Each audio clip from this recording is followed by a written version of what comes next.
we find that in the legends relating to the life of Sakyamuni, the Nagas play as prominent a part as in Brahmanical lore. However, we perceive those writings differently. It's another one of my channels I'm subscribed to.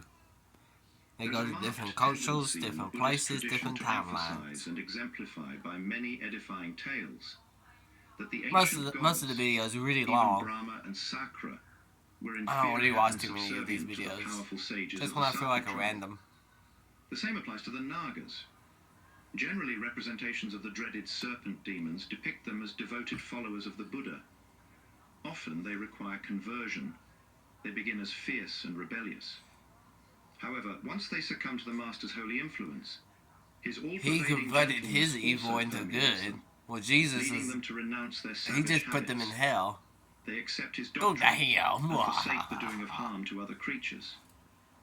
The Blessed One's holy influence, which transcends gods, men, and animals, ultimately triumphs over the Nagas, who embody the essence of these three classes of beings. One of the earliest snake stories preserved in Buddhist scripture relates the contest of the Buddha with a savage serpent in the fire room of the Kasyapa brothers of Uruvilva. What? The whole night, the Buddha and the Naga fight one another with the magic fire, Tejas. Magic fire. They emit from their persons. Finally, the Buddha's fire surpasses the snake's strength, capturing the latter in the Buddha's alms bowl. In this ancient story, the Naga is nothing but a snake, apart from his magical property of spitting flames. He has no human qualities. He sounds more like a dragon. Nor the power of speech. But again, a Chinese dragon sounds like a snake with legs. We find the Naga invariably represented as a snake, usually many-headed to indicate his demoniacal nature. A Naga of this type, however, is exceptional in Buddhist writings. Usually, human qualities predominate, and the Naga even transforms into a human being, possessing those moral virtues that the Sangha's teachings especially commend. But that's awful expensive. With the tale of the fire-spitting dragon of Uruvilva, there is the legend of Muchilinda, the Naga king, who sheltered Buddha for 7 days against rain and wind by spreading his snakehood like a canopy over the blaster's head. The Vinaya Pitaka, one of the 3 main divisions of the Pali Canon, contains another intriguing story about the Naga. I like the way she's dancing. Who took on human form and underwent Buddhist monk ordination to transcend his serpent birth. However, the Buddha expelled the unfortunate Naga from the monastery after revealing his true nature in his sleep. In this legend, the idea, often expressed in Buddhist literature, is that the Naga is an inferior and degenerate being whose snake birth is a consequence of his evil karma. Not the evil karma. In their depictions oh of the no. Naga, these 3 snake stories from the Pali Tripitaka share a common, albeit negative aspect that merits attention. I'm a snake. Naga, beings at home in Earth's waters, or with special powers. Oh, yeah, that reminds me. Happy New Year. Happy Chinese New Year. It's no longer the year of the dragon. It's the year of the snake.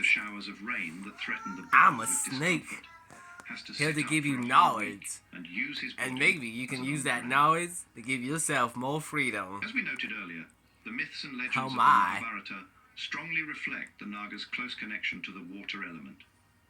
The narratives of Chinese pilgrims, another significant source of Naga lore, also exhibit this feature. These pilgrims were fervent Buddhists who braved the long and perilous journey to India to visit the sacred relics in the holy land of their faith. Fa Hien, AD 399 to 414, was the earliest of these pious pilgrims, but it is the famous Huan Xiang, AD 629 to 45, whose itinerary contains a wealth of legendary lore regarding the Nagas that stands out. Chinese writers typically refer to the Nagas as dragons. It is undeniable that the dragon character in Chinese folklore and literature partially stems from the Indian understanding of the Naga. Oh my. The Chinese pilgrims' narratives diverge from the Pa canon, previously discussed by several centuries. I'm about ready to end this video because I'm not really saying that much.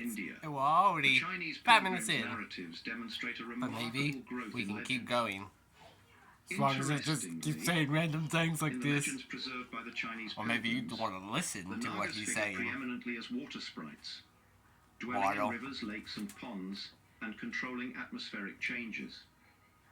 It is not their poisonous bite that renders these Nagas dangerous adversaries. It's not?